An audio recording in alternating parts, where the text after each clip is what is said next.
The story begins with Dazai Osamu, who is a depressed middle-aged man with nothing to look forward to in life, so he gives up and decides to end it all. On a cold rainy day, Dazai and his lover are seen walking together without an umbrella until they arrive at a clearing the raging river. This is exactly what Dazai was hoping for, since the rain made the river strong enough to sweep a person away, and right now, he wants to be that person. He and Sakshon came here today because they are sick of this world and plan isekai themselves by drowning in the river Cocoon together. This way they will be able to keep the promise to always be together, so before they jump in, they tie their arms together in solidarity. However, as we all know, there is only one true king of isekai, and he isn't going to let his job get stolen, so despite them being in the middle of the forest, Track-kun shows up out of nowhere to take them out before River-kun does, even if it doesn't make much sense. In the next moment, Dazai wakes up in a cathedral, and as he gets up, he's greatly confused by everything he sees around him, but he just assumes this must be the world people get sent to after they die. The style is different from what he's used to,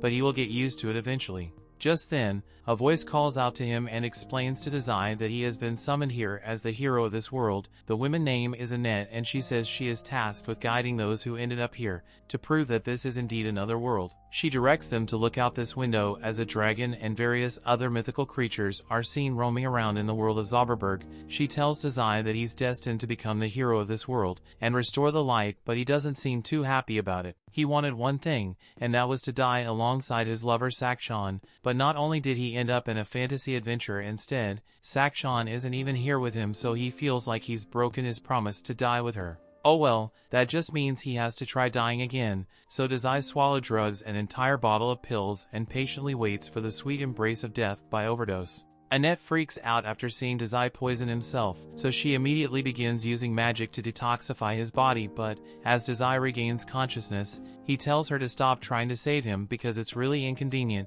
She doesn't listen to him and asks Dazai to stand up so he can fulfill his mission as this world's savior. However, Dazai doesn't even want to save himself, much less a random world that he just ended up in. He never asked to end up here in the first place, but this surprises Annette, so she asks if he happened to get hit by a truck. Dazai recalls a brief encounter with a truck, so Annette explains that she hired Truck-kun to isekai people here as part of the service she offers. The way it works is simple. Truck-kun finds someone who is depressed or deeply unhappy with their life, which is why he usually camps outside League of Legends tournaments, but after he has run over his target, they get sent to this world and get a second chance to live a happy life, and they usually end up feeling better. The fact that Dazai got run over means he must have been really unhappy with his life, so she doesn't see why you wouldn't be excited for a second chance. While she may be right about Dazai's old life being miserable, that doesn't mean he's going to be any happier in this world. In fact, he's pretty pissed that Annette and her isekai service ruined what was meant to be the perfect conclusion to his story. All they wanted was to spend his last moments of life with his lover, but she had to go and ruin it for him. Annette can't believe Dazai is so upset with her, but she's not worried about it since he will surely change his opinion once he did see his awesome stats. However, as she opens the stat window, she's shocked to see that Dazai possesses abysmally low health and mana. In fact, his health is so low that he would probably die from a stiff breeze in his current state. Annette refuses to believe Dazai is so weak, so she checks to see if he has some kind of broken ability to balance out his weak stats, but as she opens his ability window, she finds out that Dazai has no skills at all, aside from Depression level 5. Dazai is basically a glass cannon, but with no cannonballs, so Annette doesn't know what to do with him since something like this has never happened before. Dazai decides to leave the cathedral since there's nothing left for him here, but Annette feels the need to make up for her mistake, so she grabs Dazai's hand and apologizes for having him brought to this world, since he wasn't meant to come here. She unfortunately doesn't have the power to send him back to Earth, but she can't let him go and live by himself, either since he wouldn't last 10 minutes outside with his current stat points. Dazai isn't surprised to learn that he's incredibly weak, since no matter where he goes he has always been a failure, and Annette apologizes once more for her mistake and pleads with Dazai to stay in the cathedral for the time being, since it's not safe for him to go outside. With his current stats he would just end up getting snatched by a dragon or something, so she thinks it's in his best interest to wait before he does anything dangerous. Dazai thanks her for worrying about him, but he says her concern isn't needed since he is just looking for a place to die. Hearing him say this leads Annette to think that you may actually be different from all the others. When she first took this job, she was genuinely excited to guide the summon heroes on their journeys, but since most of them were depressed League players, they were so annoying to be around that she ended up hating her job. Her tasks can basically devolve into ego stroking the heroes to get them to accept the mission, but it's different with Dazai. As he's about to walk out, Annette drops her staff and chases after Dazai, pleading with him to at least pick a profession before he leaves, but Dazai turns to her and says there's no need for that since he's a natural-born writer, and that's all he will ever be. With that, he closes the door behind himself and says goodbye to Annette, and once Dazai is gone, Annette falls to the floor and begins thinking about how Dazai is the exact kind of person she has been waiting for. Meanwhile, Dazai has made it to some plains outside and is trying to get directions from a sign, but he doesn't understand a single word on it, so he just goes back to popping pills. Just then, he hears a voice saying he's just spotted a landmark, so 5 points of experience have been awarded. He may just be high off the pills, but you'd swear that sound just came from his head, and it really hurts since he suffers from migraines, so he tries to get it to stop. However, celebration music goes off in his head as he has now gone up to level 2, and the resulting migraines make him want to die and more. Just then, he hears a girl screaming for help nearby, so he turns around and sees the girl getting assaulted by a death tree. She notices Dazai and asks him to help her since she'll be killed by the tree if she doesn't escape soon, and the tree seems to be wrapping her in his branches more and more by the second. Dazai just stands there as the tree fondles the girl, and he seems to be enjoying the show so much, so that he asks her if she's okay about him writing a novel about this later, but the girl doesn't care about any novels and just wants Dazai to rescue her already. To his credit, Dazai gives it his best shot, but he can't reach her at all, so he just gives up. So the tree grabs him by the neck and hangs him up next to the girl. There's nothing he can do about it now, so Dazai just introduces himself to the girl while he's hanging and says they are probably not going to last much longer. The girl blames Dazai for their predicament since he couldn't do anything to stop the death tree, and now that they have been captured, the death tree is going to use its suction ability to suck out all the nutrition from their bodies, so the next few minutes they're guaranteed to be dead. Dazai says he's happy to hear that, but this freaks the girl out because what kind of lunatic wants to die by getting himself sucked dry? As Dazai starts feeling weak, he looks like he's about to bust before suddenly slumping over. The girl starts to panic thinking Dazai has actually died, but moments later, the branch that was strangling Dazai begins to wither away, and the death tree ends up being destroyed because of it. The girl and Dazai are freed as the tree disintegrates, but Dazai is disappointed that you failed to die again. Thanks to his inadvertent victory, Dazai levels up again, and the girl is left confused and amazed, because she believes Dazai intentionally made the death tree die by absorbing the poison in his body, but she also finds it weird that Dazai would poison himself to begin with. She thanks Dazai for saving her while also apologizing for calling him useless earlier, but he doesn't think he did anything special. All he managed to do was fail to die, and he isn't happy about it in the slightest. The girl doesn't understand why Dazai is depressed, but he saved her life, so she sincerely wants to thank him. She suddenly has an idea and invites Dazai to come over to her house, so she can express her gratitude properly, and Dazai sees no issue with this. So as the girl extends her hand and asks what she should call him, so he says she can call him Sensei. However, as he grabs her hand, he's reminded of Sakchan, and that gets him to wonder if she might have ended up in this world as well,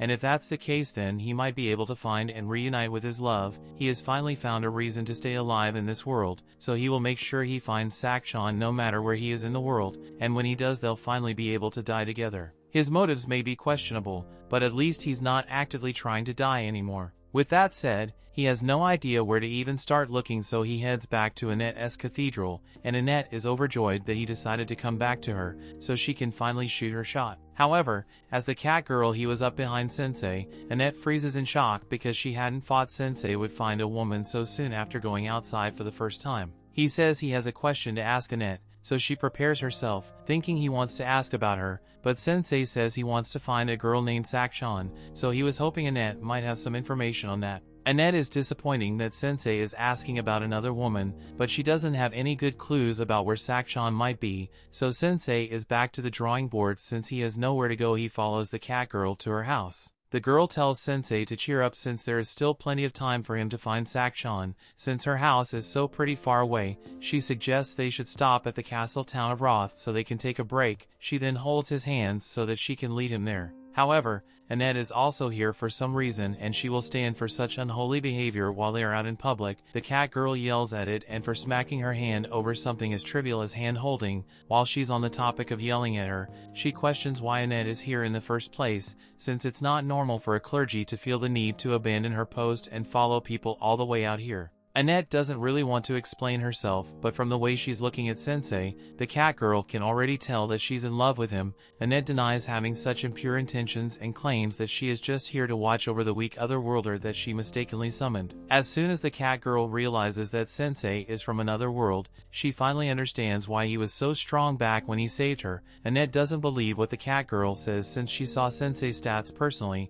and she knows for a fact that he has less health than a Make-A-Wish kid. The cat girl still asserts that Sensing must be strong since he was able to defeat a death tree and save her life in the process, but this is terrible news for Annette since Sensei saving the cat girl's life is the first step to developing a romance. She can't believe she's already losing her chance to cat girl. While they've been bickering this whole time, Sensei found something really interesting. It's a coffin that's the perfect size for him, so he climbs inside and says he has been feeling dizzy ever since he came here, so he's going to take a nap for a while, and they should wake him up when they get to the town. After that, he says goodnight to Annette and the cat girl, but the cat girl is mad that he still isn't calling her by her name, so Annette jokes that Sensei likes her more because he can actually remember her name. After that, Annette cheerfully ties a rope to the coffin Sensei is sleeping in and begins dragging it away. The cat girl asks if Annette should really be doing all this since she's supposed to be a clergy person of the cathedral, but Annette is too busy trying to pull the coffin until the rope eventually snaps.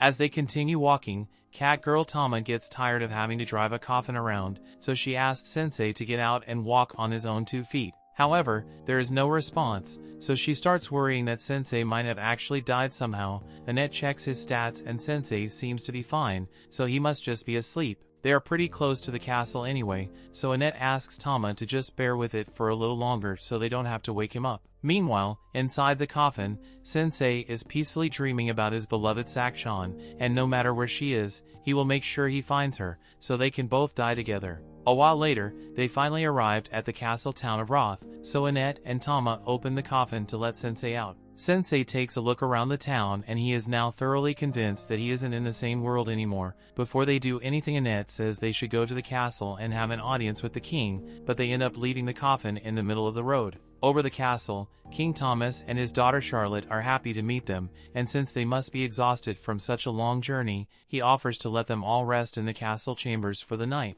But before that, he would love to hear some of Sensei's pleasant experiences. Sensei can't think of many pleasant things to talk about, but he did enjoy the coffin right here, so he tells the king that he will teach him what it feels like to sleep in a coffin. Out of context, that clearly sounded like a threat, but Annette quickly changes the subject and compliments Charlotte on how beautiful she is. The king mentions that Charlie is actually getting married soon, so he asks them for a little advice regarding Charlotte's suitors. Thomas calls for the men to be brought in, so we are introduced to the warrior Gomez and the wandering minstrel of love Otto. Recently, due to the influence of the wrath of the demon lord, the activity of monsters has greatly increased recently. However, Thomas has grown too old to deal the problem himself, so he decides that one of these two shall become Charlotte's husband and the next king of Roth. However, Charlotte doesn't seem to be on board with the idea since she hasn't chosen a husband yet. That's why he's leading the choice up to a bunch of strangers he met 10 minutes ago. He wants them to pick who is more suitable to marry Charlotte between Gomez and Otto,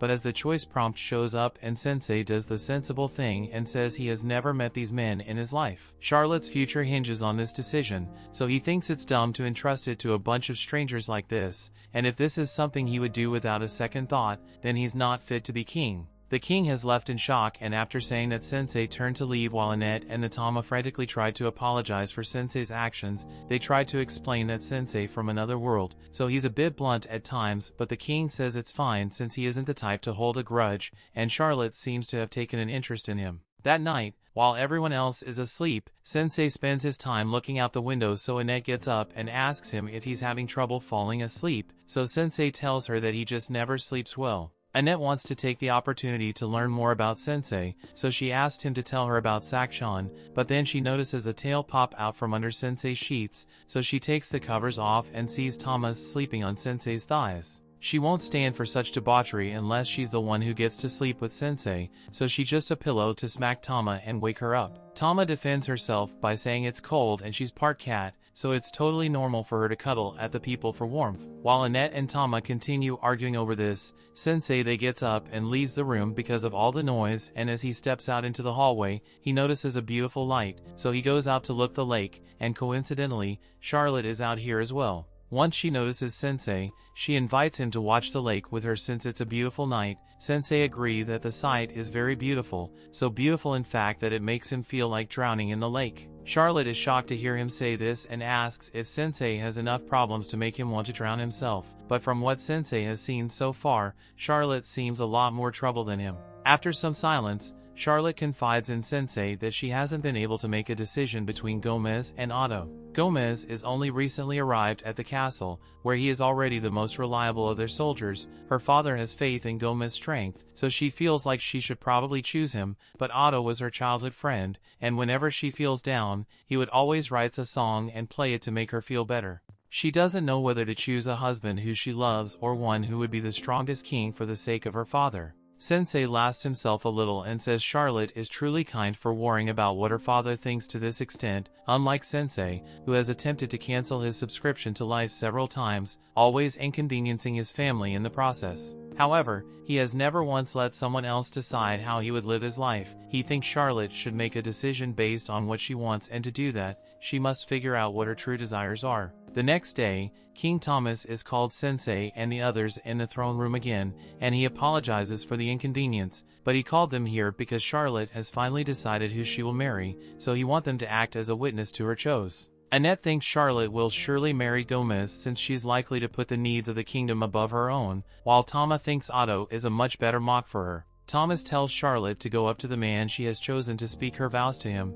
so Charlotte begins walking. However, instead of turning to Otto or Gomez, she grabs hold of Sensei's hand and says she wishes to drown in the lake with him. No one can believe what they just heard, especially Annette, who collapses to the ground. Charlotte goes on to explain her reasons, and after talking with Sensei last night, she thought about who would choose for a long time, and that led her to realize something. Well, initially she was leaning towards picking others since she always sang to her when she felt sad. She now recalls that he sang to her even when she wasn't sad. He was even singing last night as well, and he never said he was in love with her, so he probably just wanted before his newest song for someone, and Charlotte just happened to be available to listen, and Gomez is no goes well since he smells awful. The king asks Charlotte to reconsider chose a husband, which seems like an odd thing to be worried about after she declared her intentions to kick the bucket with Sensei. Charlotte snaps back at Thomas and tells him that it was a foolish idea to make her marry someone without asking for her opinion, since she never even wanted to get married in the first place.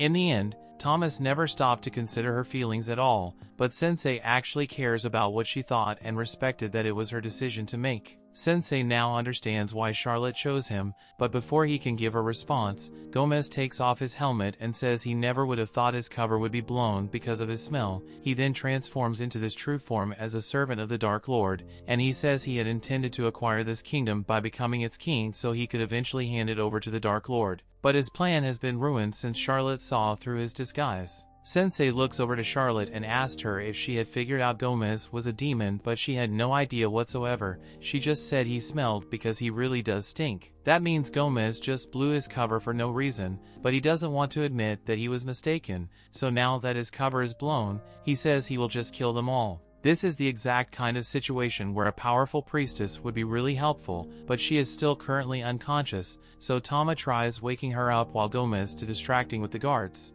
Unfortunately, the guards don't last very long, so Tama is forced to grab Annette's body and run to avoid being crushed by it. Since Annette will be waking up anytime soon, Tama decides to take matters into her own hands and fight Gomez herself. She's currently level 14, so she should be able to handle herself while on a fight, since she'll be fighting Otto Office to play her song since he's level 89 and normally a buff applied to her, but it turns out that Otto just playing his newest song and it has no effects attached to it, other than it being a certified hit classic according to Sensei. Tama has no other choice but to begin attacking on her own, so Gomez charges at her. Tama ducks underneath and kicks him across the face. She then follows it up with a cat punch, but it didn't really do much damage to Gomez, so he is able to send Tama flying. He then says he will put everything he has into his next attack and tear Catgirl to shreds. But before he does that, Sensei gets his attention and asks Gomez to please eliminate him and Charlotte first. Gomez doesn't think Sensei is serious at first, but Sensei reiterates that now that Charlotte has broken free from her idiotic father's control, her first wish is to end it all alongside Sensei, and Sensei is always up for a good chance to kick the bucket, so he asked Gomez to grant him this favor. Gomez agrees to kill him, but he says that if he does that, he will go on to kill the king, and then he will go in the city to the ground while killing every last citizen inside it. Sensei doesn't really care what Gomez does since he will be dead by then anyway, but Charlotte is starting to have second thoughts about dying. As Gomez begins charging at them, she tells Sensei that she can't let herself die yet, since she wants to stay alive and protect the kingdom. Sensei is like to hear that Charlotte finally understands what she really wants, so since she wants to stay alive, he pushes her out of the way so that he's the only one who will be pulverized. As Gomez continues to charge straight at Sensei, Charlotte tries to convince him not to let himself get impaled, but luckily, at the same time, Annette had just woken up and she uses her power to cast a barrier of light in front of Sensei and shield him from Gomez's strike. She has vowed not to let Sensei die as long as she's by his side, so as Gomez tries to break through her shield, he ends up shattering his horns in the process, and now Gomez is defenseless. Tama is able to land a blow that sends him flying through the castle wall and into the lake. Both Tama and Annette are relieved that they managed to survive, and since Annette really helped her out during the battle, Tama feels the need to thank her. Annette thanks Tama as well for her help, and the two of them seem to be getting along a lot better now, and Otto is still here, just playing his heart without a care in the world. Charlotte has a lot to think about after what just happened, but suddenly her father runs up to her and starts begging for forgiveness for not considering her feelings earlier. Sensei was right when he said Thomas isn't fit to be king, and he now realizes that he's not fit to be Charlotte's father, so he sincerely asks her Charlotte if she is willing to forgive. Charlotte gets down and tells her father that she forgives him. From now on, she would like to talk to him a lot about the future of this kingdom and themselves. Thomas is really happy that he was able to reconcile with Charlotte, and Charlotte is happy her father finally understands her, but all Sensei can think of is how Annette and Tama messed up his perfect chance to get game over. A while later, Thomas acknowledged that he wasn't fit to rule as king, so he abdicated the throne to Charlotte, who now has everything of power to make sure the kingdom is kept safe, and Otto is still making songs since he's got nothing better to do.